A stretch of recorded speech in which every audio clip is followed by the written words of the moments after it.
Hello everyone, myself Prachi Arora and welcome back to World of Commerce Classes channel. I hope आप सब लोग अच्छे होंगे, अपनी स्टडीज को अच्छे से एंजॉय कर रहे होंगे और अपनी लाइफ को भी अच्छे से एंजॉय कर रहे होंगे। As we all know that last lecture के अंदर हम लोगों ने क्या कंप्लीट किया था, अपना functional structure and divisional structure. इसको हमने इन डिटेल में पढ़ा था, बहुत सारे एग्जाम्पल्स के थ्रू पढ़ा था एंड साथ ही साथ हमने इसके क्रक्स पॉइंट्स भी बनाए थे। ठीक है, तो हमारा वो टॉपिक तो एकदम अच्छे से क्लियर हो गया था। आज हम लोग सीधा जंप कर रहे हैं अपने किस टॉपिक पे, फॉर्मल एंड इनफॉर्मल ऑर्गेनाइजेशन पे। As the name suggest, formal मतलब कुछ चीजें फॉर्मली ऑर्गेनाइज होंगी, हमें क्लियरली चीजें बताई जाएंगी कि ऐसे ऐसे ऐसे ऐसे करना है। देयर मस्ट बी समथिंग जो हमें बता रहा होगा ऐसे कि ये आप चीजें फॉर्मल, जैसे पता है ना, फॉर्मल कहते हैं आपको फॉर्मल ड्रेस कोड पहनना है, या कभी कभी इनफॉर्मल भी चलेगा। सो फॉर्मल मतलब purely formal, pant shirt coat. And अगर हम इनफॉर्मल की बात करें तो उसमें आप jeans, top, one piece, kurta, anything you can wear informal में आ जाता है। तो फॉर्मल मतलब जो रिस्ट्रिक्टेड है, जो चीजें बताई जा रही हैं, एंड इनफॉर्मल मतलब अपनी मर्जी से कुछ भी, ऐसा हमारा माइंड बोलता है जब हम इन दो वर्ड्स को सुनते हैं। लेकिन बिजनेस के अंदर, बिजनेस स्टडीज के अंदर फॉर्मल एंड इनफॉर्मल ऑर्गेनाइजेशन का क्या मतलब होता है, इसको समझना बहुत ज्यादा जरूरी है। उसी टॉपिक को हम आज क्लियर करेंगे कि ये क्या होता है एक्चुअल में, इसके क्या एडवांटेजेस है, क्या डिसएडवांटेजेस है, इसको हम क्लियरली पढ़ेंगे। ऑलराइट, तो सबसे पहले हम लोग बात करेंगे फॉर्मल ऑर्गेनाइजेशन की, that what is formal organization. ये देखते हैं। अ फॉर्मल ऑर्गेनाइजेशन मीन्स, सबसे पहले क्या आया, मीन्स, इसका क्या मतलब है। An organization in which the responsibilities, authority, mutual relationships among all the employees working in enterprise are clearly defined। भाई एक ऑर्गेनाइजेशन है, उसके अंदर बहुत सारे एम्प्लॉयज काम करते हैं। अब उनकी क्या रिस्पॉन्सिबिलिटी है, क्या अथॉरिटी है, to whom they are accountable, उनका म्यूचुअल रिलेशनशिप। म्यूचुअल रिलेशनशिप क्या होता है, आपसी रिश्ते। उनको पता है कि ये कौन है मेरा, और मुझे पता है वो कौन है मेरा। He is my boss, I am his employee. ये क्लियरली डिफाइंड है मेरा रिश्ता, कि वो मेरा बॉस है, मैं उसकी एम्प्लॉय हूँ। This is clearly defined, right. So mutual relationship means आपसी रिश्ते। You can write it out.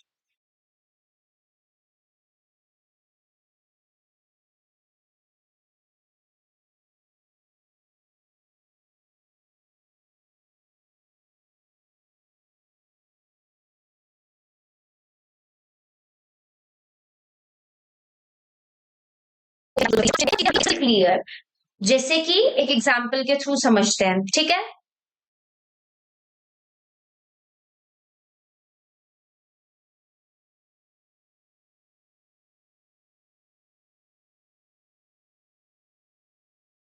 ठीक है, देखिए, हमारी एक ऑर्गेनाइजेशन बहुत दिनों से चलती हुई आ रही है, जिसको हम बना रहे हैं, ठीक है। पर आज हम बात करते हैं कि ये मैंने एक ऑर्गेनाइजेशन है मेरी, अगेन जी जी, क्या कि मैं हूं boss, I am the boss of this organization. Alright, अब मैंने क्या किया, मेरी ऑर्गेनाइजेशन के अंदर मैंने दो लोगों को और बनाया। We are having a tikki department, लिख लेते हैं, गोलगप्पे का डिपार्टमेंट, ये हमारे चलते हुए आ रहे हैं ऑलरेडी। यहां पर मैंने इनको तो बना दिया इन इनका head, they are the head, ये भी हेड है। इनके नीचे अब एम्प्लॉयज काम कर रहे हैं, क्योंकि हम बड़ी ऑर्गेनाइजेशन हो चुके। पिछली ही लेक्चर के अंदर हम लोग बिग ऑर्गेनाइजेशन हो गए थे, हमने एक डिफरेंस पढ़ा था डिविजनल और फंक्शनल जब हम पढ़ रहे थे। देन आई टोल्ड यू कि फंक्शन कहाँ पर चाहिए होता है, डिविजनल कहाँ पर चाहिए होता है। अब हम हो गए हैं बड़ी ऑर्गेनाइजेशन, एंड हमने on the basis of a product अपनी ऑर्गेनाइजेशन को डिवाइड कर दिया है, ठीक है। अभी यहाँ पर मैंने उनके बॉस भी बना दिया, उनके नीचे ई ई ई ई ई ई ई ई एम्प्लॉयज काम कर रहे हैं। सपोज ये एम्प्लॉय टू जो हमारा, इसने कोई काम करा है, ये मेरे को आकर बता रहा है that ma'am the work is done. So क्या तुम्हें पता, तुम मेरे पास क्यों आ रहे हो यार, मैं तो ऑर्गेनाइजेशन की बॉस हूँ। अपने हेड को जाकर बताओ, अपने डिपार्टमेंटल हेड को बोलो जाकर, why you are coming to me. क्या तुम्हें नहीं पता कि तुम्हें किसको जवाब देना है? तुम्हें अपनी रिस्पॉन्सिबिलिटी नहीं पता, तुम्हें ये नहीं पता तुम किसको अकाउंटेबल हो। पता है ना, तो प्लीज आप यहाँ नहीं आएंगे, आप यहाँ पर जाएंगे, because your relationship is clearly defined, your accountability responsibility is clearly defined. So ये आता है फॉर्मल ऑर्गेनाइजेशन के अंदर, जिसमें हमें पता है कि हमारी ऑर्गेनाइजेशन का बॉस है, मेरा कोई भी काम होता है तो मुझे अपने डिपार्टमेंटल हेड को जाकर बताना है, अपने प्रोडक्ट के जो हेड है उसको जाकर बताना है, ऑर्गेनाइजेशन के हेड को नहीं। अभी इसने जब अपनी सारी रिपोर्ट प्रिपेयर कर ली तो ये मेरे पास आकर देगा that ma'am the work is done and this is the report we have made. So ये क्या हो गया, ये एक प्रॉपर फॉर्मेट चल रहा है यहाँ पर, पता है उसको कि उसने मुझे जवाब देना है, मैंने उसको जवाब देना है, वो मुझे आकर रिपोर्ट सबमिट करेगा। कोई भी उठकर नहीं आ रहा है कि आपको मेरे को बता दिया, नहीं, आपको हमने बता रखा है आपको किसको जवाब देना है, उसके पास जाइए। आपको पता है आपको किससे काम निकलवाना है, आप उसके पास जाइए, डोंट कम टू मी। आपका काम हो जाएगा, आप मेरे पास आइए। सो हर चीज फॉर्मली है। दिस इज इनका काम होगा तो ये यहाँ आएंगे, दिस इज स्टेप 1, इन्होंने रिपोर्ट बनाई है, यहाँ आएंगे, दिस इज स्टेप 2, आगे मैं क्या करती हूँ, that is step 3। This is a format जो प्रॉपरली फॉलो होता आ रहा है। तो ये हमारा बेसिकली होता है फॉर्मल ऑर्गेनाइजेशन के अंदर, जब हर चीजें फॉर्मली करी जा रही है। Alright, clear? Let me clear this first.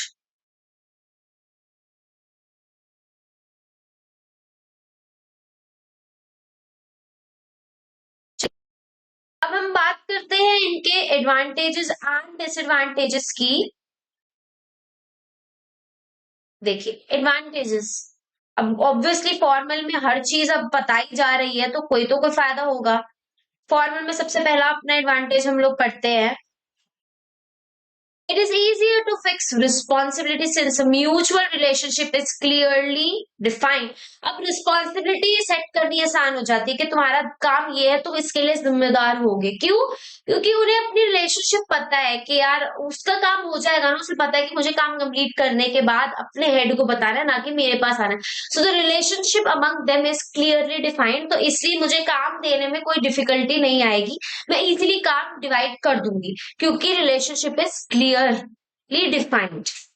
फिर सेकंड है there is no ambiguity. Ambiguity means vague, जिसे हम कहते हैं जो हमें दिखाई नहीं देता, धुंधलापन हो जाता है। Ambiguity means vague. So there is no ambiguity in the role that each member has to play as duties are specified. This also helps in avoiding duplication of effort. Duplication में लास्ट लेक्चर में अच्छे से explain कर चुकी, duplication मतलब दोबारा काम नहीं दोहराया जाता। क्यों? क्योंकि यहाँ पर पता है आपको क्या करना है, आपको किसने ड्यूटी दी, आपको बोल रखा है that you have to prepare puris, तो आप पूरीज बनाएंगे। आपको टिक्की डिपार्टमेंट के अंदर इनसे ये काम कराना है तो आप वो काम कराएंगे। क्यों? क्योंकि काम प्रॉपरली डिवाइड है, क्लियरली सबको पता है दैट मुझे क्या काम करना है। Alright. Third, unity of command is maintained through an established chain of command। Proper chain है, हर चीज formally format बताया गया है, formally हर चीज है, so unity of command is maintained।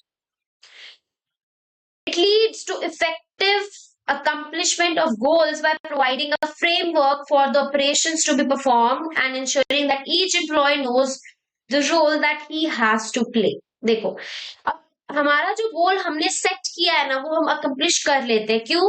क्योंकि जो काम है हमें सबको पता है उसे क्या काम परफॉर्म करना है, उसे क्या रोल प्ले करना है, दे नो एवरीथिंग, क्योंकि क्लियर रिलेशनशिप, क्लियरली हर चीज डिफाइन है, तो इसलिए हम अपने गोल को भी इजिली अकम्प्लिश कर लेंगे। हमें प्रॉब्लम नहीं आएगी, बार बार हमें डुप्लीकेशन ऑफ एफर्ट्स नहीं होगा, हमें इस चीज में प्रॉब्लम नहीं आएगी कि अरे यार मुझे किसको बताना था, मेरा काम कंप्लीट हो गया, अरे यार मुझे प्रॉब्लम आ रही है, मुझे किससे पूछना है, असिस्टेंस किससे लेनी है, ये सब चीजें क्लियर होती है। ठीक है।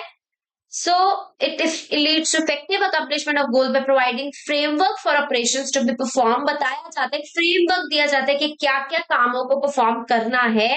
ensuring that each employee knows, उसको अपना रोल पता है जो उसको प्ले करना है। Clear? It provides stability to the organization। This is because behavior of employees can be fairly predicted since there are rules to guide them। इसको cut कर दीजिए। देखिए अब ऑर्गेनाइजेशन में स्टेबिलिटी रहेगी क्योंकि यहाँ पे formal organization, proper rules regulations, कायदे एंड कानून के साथ चलेगी। अब यहाँ पर ना हम इजिली प्रिडिक्ट कर सकते हैं। अब हमें पता है यार जैसे हमारी ऑर्गेनाइजेशन में सपोज करते कोई रूल नहीं है एंड सब लोग सिगरेट पीते हैं हमारे ऑर्गेनाइजेशन के अंदर, एंड जिसकी वजह से क्या होता है कि आधे से ज्यादा टाइम तो लोग बैठकर ऐसे इसी में ही टाइम वेस्ट कर देते हैं। सो अब मुझे पता है, मैंने अपनी ऑर्गेनाइजेशन के अंदर, अपनी फैक्ट्री के अंदर एक रूल लगा रखा है, नो सिगरेट रूल। ठीक है, तो आप सिगरेट नहीं पी सकते, अदरवाइज आपको पेनलाइज कर दिया जाएगा।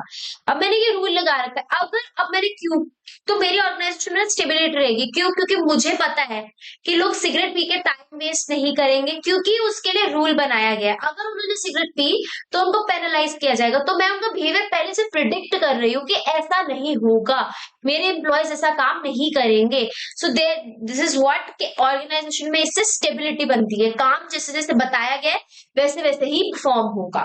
तो these all are the advantages of formal organization. Clear?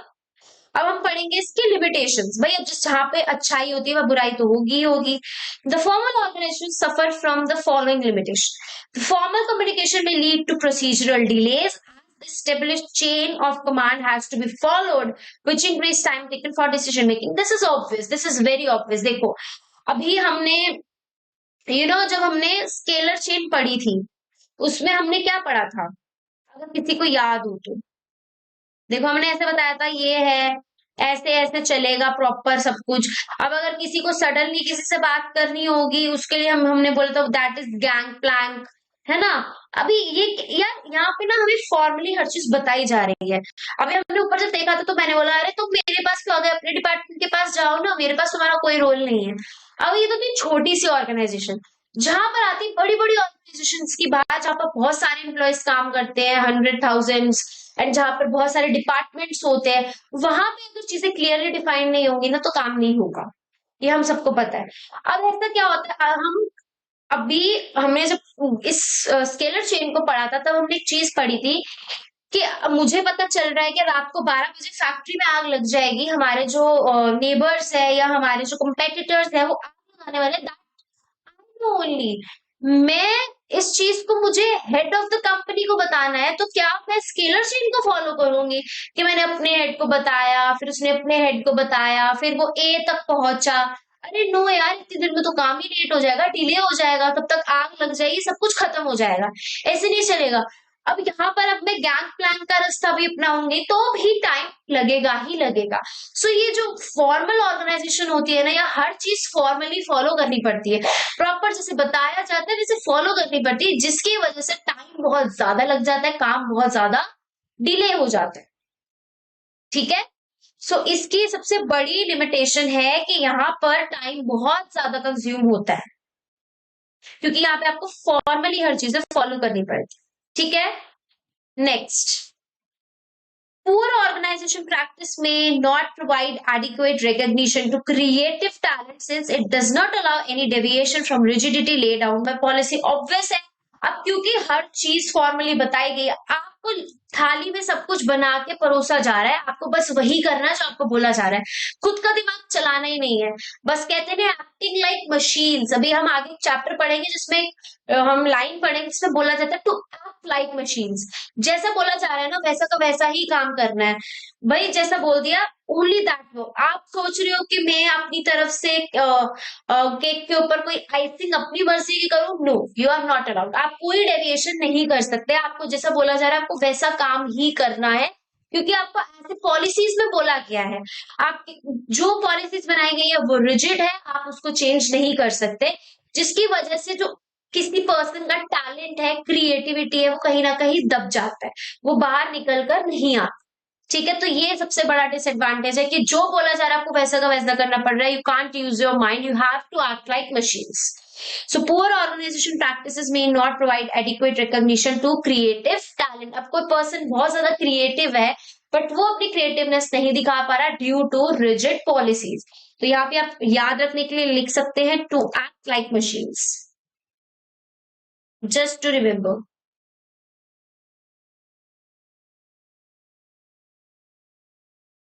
It's difficult to understand all human relationship in an enterprise as it places more emphasis on structure and work. The formal organization does not provide complete picture of how an organization works. यार देखो, formal organization में सिर्फ एक employer relationship रह जाता है।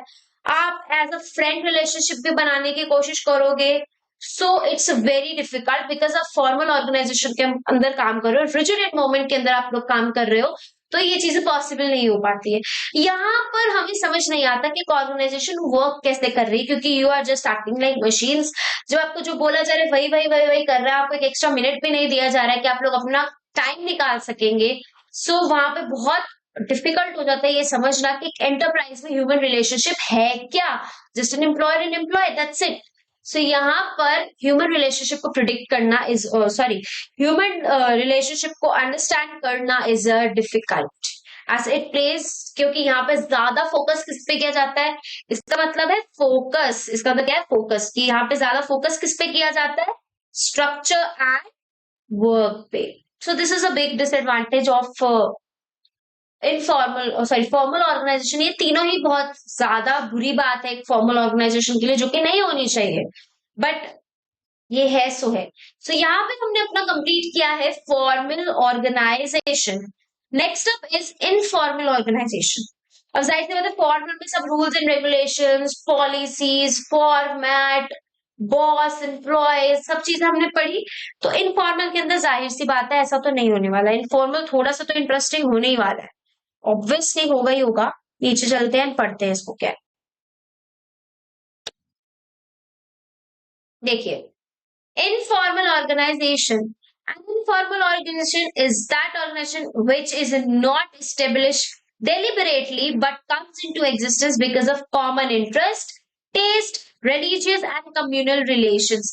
ये proper form नहीं किया जाता, ये एक ऑर्गेनाइजेशन के अंदर ऑटोमेटिकली फॉर्म हो जाता है। इनफॉर्मल ऑर्गेनाइजेशन की अगर मैं बात करूं, जैसे कि हम लोग यू नो हम मान लेते हैं कि हम सब लोग मिल रहे हैं, तो हमने एक मीटअप रखा है, मीटअप रखा एंड वहां पर मीटअप पे क्या है, मैंने आपसे बात की, आपने मेरे से बात की एंड वहां पर बहुत सारे लोग आए उस मीटअप के अंदर।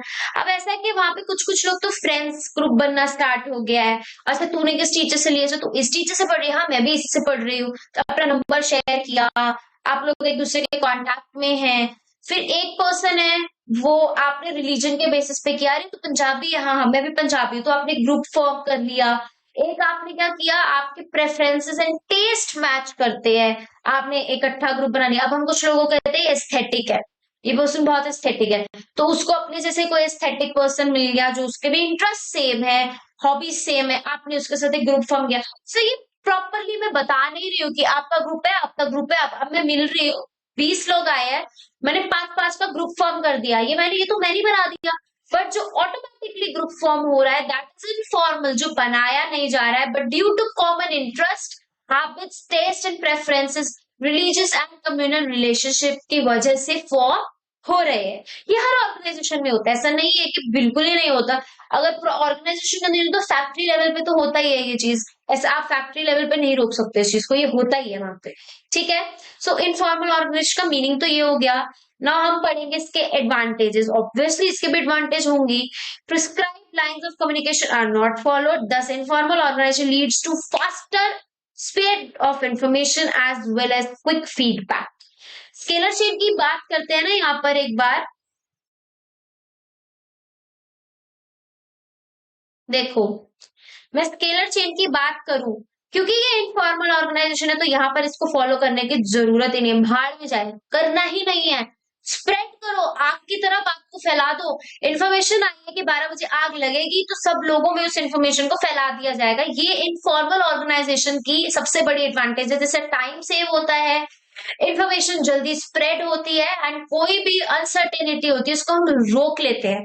अब जाहिर सी बात है कि मुझे कोई चीज लॉन्च कर रही है मार्केट के अंदर, मैंने इनफॉर्मल तरीके से उसको करा दिया, जगह जगह उसके बैनर्स, फॉर्मल में भी आती है वो चीज, बट मैंने सपोज कर लेते हैं अपने ऑर्गेनाइजेशन से मुझे कंसल्ट करना है, तो मैं अब इसको फॉलो नहीं करूंगी कि मैंने कोई पॉलिसी बनाई है तो मैं यहाँ यहाँ यहाँ ऐसे प्रॉपर फॉलो कर रही हूँ, या फिर ये मेरा ऑर्गेनाइजेशन स्ट्रक्चर है, यहाँ से मैंने इनको बताया है, ये अपने नीचे बताएंगे, फिर उसके नीचे बात जाएगी, दैट हमारा समोसा जो हमने पढ़ा था टॉप मिडिल लोअर लेवल, उस तरीके से अगर फॉलो हो रहा है, ऐसा कुछ नहीं है। मैंने सीधा अगर मैं उसको फॉलो करने लग गई तो ये पास होने में ही जो मेरी मेरा इच्छा है जिस चीज को मैं लॉन्च करना चाहती हूँ होने से पहले कोई और कर भी देगा, उसका फेम भी हो जाएगा अगर मैं इसको ऐसे फॉलो करने लगूंगी। बट अगर मैं इनफॉर्मल तरीके से मतलब ऐसे फ्रेंडली सबको बिठाया, उससे बात करी, सबका फीडबैक लिया, साथ ही साथ मुझे क्या आ रहा है उस चीज में फीडबैक भी आ रहा है एंड वो बात जल्दी से जल्दी स्प्रेड होगी, so it saves time and also give feedback. Alright, तो ये बहुत बड़ा एडवांटेज है जो हमें फॉर्मल में नहीं मिलता, क्योंकि फॉर्मल में आप रिस्ट्रिक्ट होके रह जाते हो। ठीक है, क्योंकि आप अब इसमें क्या है, prescribe line of communication are not follow, आपको फॉलो करने की जरूरत ही नहीं है। नेक्स्ट पॉइंट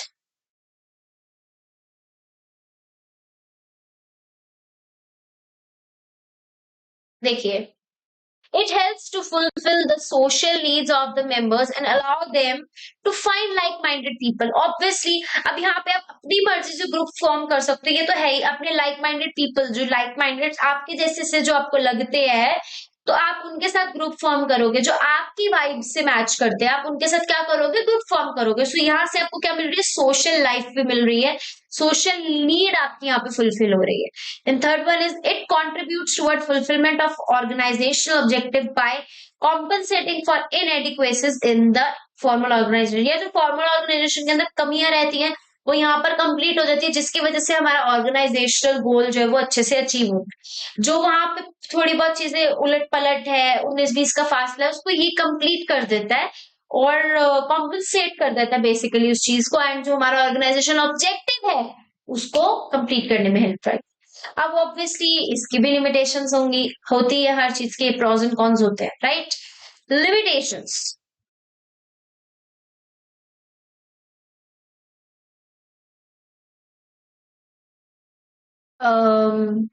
ठीक है, when an informal organization spread rumors it becomes destructive force and goes against the interest of formal organization।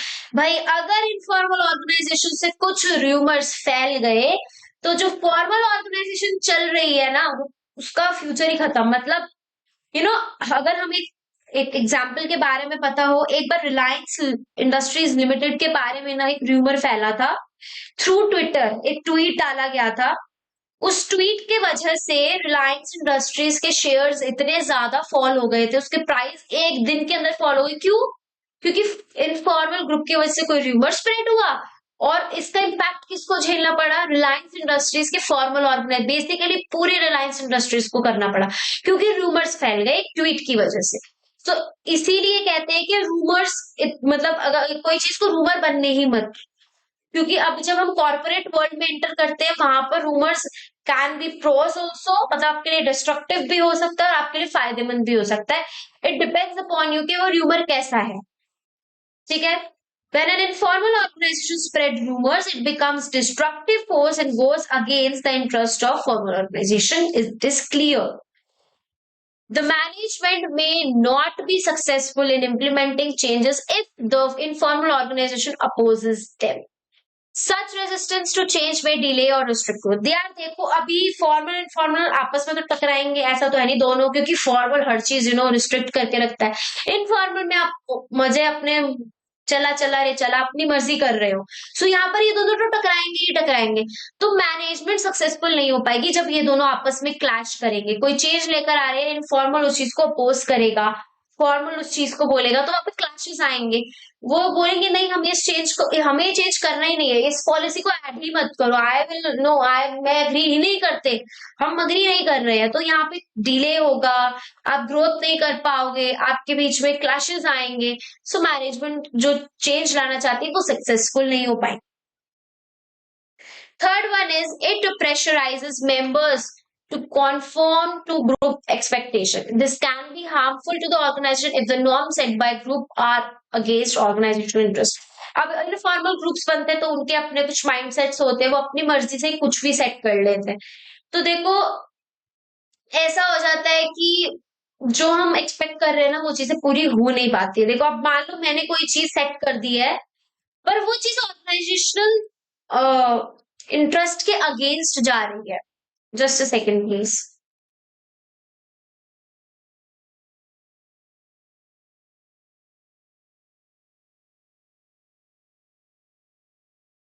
ठीक है, कॉन्फॉर्म का यहाँ पे मतलब होता है to comply with rules, to comply basically. लिख लीजिए इसको। So it pressurise members to conform to group expectation. अब एक ग्रुप के अंदर जो लोग भी काम कर रहे हैं ना, ऐसा हो जाता है उनको कंप्लाई करवाया जाता है रूल्स के साथ। देखो अभी कोई भी ग्रुप मेंबर है ना, तो जो ग्रुप की एक्सपेक्टेशन है हमें फोर्स करना पड़ता है कि नहीं यार जो है वो है, तुम्हें कंप्लाई करना पड़ेगा, जो एक्सपेक्टेशंस हमारी हैं उसके ऊपर तुम्हें खरा उतरना पड़ेगा। ये हार्मफुल हो सकता है ऑर्गेनाइजेशन, तुम ग्रुप ग्रुप ग्रुप ग्रुप के चक्कर में अपना कंप्लाई करवा रहे हो सामने वाले इंसान को, तो जो अल्टीमेट ऑर्गेनाइजेशनल इंटरेस्ट है वो हार्म होता है। सो ये नहीं होना चाहिए। अब यहाँ पर नेक्स्ट अप हमारा आता है difference between formal and informal organization. ये लास्ट टॉपिक है आज का, इसके बाद हम वाइंड अप करेंगे आज की क्लास को।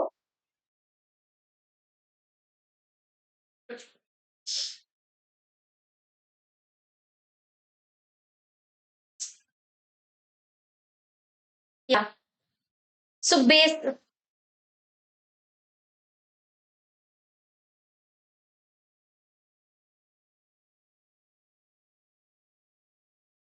Just a second.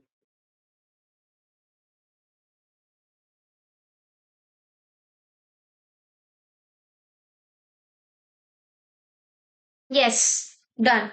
सो अब हमारा टॉपिक है मीनिंग। अब हम पढ़ेंगे फॉर्मल एंड, देखो मीनिंग अब हम, हमें ये चीजें ऑलरेडी क्लियर है, हमने पढ़ ली। मीनिंग क्या है भाई, यहाँ पर सब कुछ क्लियरली डिफाइंड होता है, यहाँ कुछ क्लियर डिफाइंड नहीं है। यहाँ पे out of mutual understanding, common interest, regional and cultural things, इसकी वजह से हमारे ग्रुप्स ऑटोमेटिकली फॉर्म हो जाते हैं। क्रिएशन, ये डेलिबरेटली क्रिएट किया जाता है, यहाँ पे स्पॉन्टेनियसली ऐसे क्रिएट हो जाता है। पर्पस क्या है, यहाँ पे आपको ऑर्गेनाइजेशन ऑब्जेक्टिव फुलफिल करना है, इसलिए फॉर्म किया जाता है। और यहाँ पे आपकी सोशल एंड साइकोलॉजिकल नीड्स को फुलफिल करने के लिए। कम्युनिकेशन यहाँ फॉर्मल होता है या इनफॉर्मल होता है। कंट्रोल मैकेनिज्म, यहाँ रूल्स एंड प्रोसीजर्स फॉलो करने होते हैं। यहाँ पे आप अपनी मर्जी से, पर्सनल रिलेशनशिप है तो ऐसे ही आप कुछ भी अपनी अपनी मर्जी से करते हो। अथॉरिटी एंड रिस्पॉन्सिबिलिटी, यहाँ डाउनवर्ड्स एंड रिस्पॉन्सिब अथॉरिटी, रूल्स ऊपर से आते हैं नीचे, एंड जो काम आपने परफॉर्म कर दिया है वो रिस्पॉन्सिबिलिटी अपवर्ड्स आती है। ये बहुत इंपॉर्टेंट टॉपिक है। देखो अब कोई अगर मुझे कोई कोई चीज का कोई काम करने को कह रहा है, अल्टीमेटली वो मेरा बॉस मुझे बोलेगा, मैं अपने बॉस को नहीं बोलूंगी कि चल जाके ये काम करके आ। नो, ऐसा नहीं होगा। मुझे मेरा बॉस काम देगा, मैं उस काम को परफॉर्म करके उसको रिस्पॉन्सिबल होंगी। ये क्या है, ये प्रॉपर फॉर्मल रिलेशनशिप है, जहां मुझे मेरे अब जहां पे मुझे जो मेरे को काम मिल रहा है, अथॉरिटी है, जो मुझे काम दिया जा रहा है वो तो डाउनवर्ड, मुझे ऊपर से नीचे, मेरे को ऊपर से आ रहा है ऑर्डर, लेकिन जो मैं जवाब दूंगी वो नीचे से ऊपर जाएगा। So authority flows downward and responsibility flows upward. और यहाँ पर कोई फ्लो ऑफ रिस्पॉन्सिबिलिटी नहीं होता in case of informal organisation. जी, फिर उसके बाद साइज, यहाँ पर लार्ज साइज होता है और इनफॉर्मल का तो स्मॉल साइज होता है। फैक्ट्री लेवल पे हो जाएगा, ऑर्गेनाइजेशन लेवल पे भी बहुत बड़ा नहीं होता है। स्टेबिलिटी, ये तो परमानेंट एंड स्टेबल है, यहाँ स्टेबल है। आज उसने कुछ करा, चल निकल, तू मेरा दोस्त ही नहीं है, मैं तेरे को जानता ही नहीं हूँ, चले जा यहाँ से, कुछ भी हो गया। So it is unstable. यहाँ पे ऐसे कोई स्टेबिलिटी नहीं है कि जो आपके ग्रुप्स है वो रहेंगे ही रहेंगे परमानेंट। सो यहाँ पर ऐसा कोई भी सिनेरियो नहीं है। तो यहाँ पर हमने अपना बेसिक डिफरेंस कंप्लीट कर लिया है फॉर्मल एंड इनफॉर्मल ऑर्गेनाइजेशन का। नेक्स्ट क्लास में हम लोग डेलीगेशन पढ़ेंगे। डेलीगेशन के बाद एक क्लास और आएगी डिसेंट्रलाइजेशन, हमारा चैप्टर नंबर 5 पैकअप हो जाएगा। आई होप आप सबको आज की क्लास अच्छी लगी हो। Till then take care, bye, see you in the next class and don't forget to follow World of Commerce classes channel.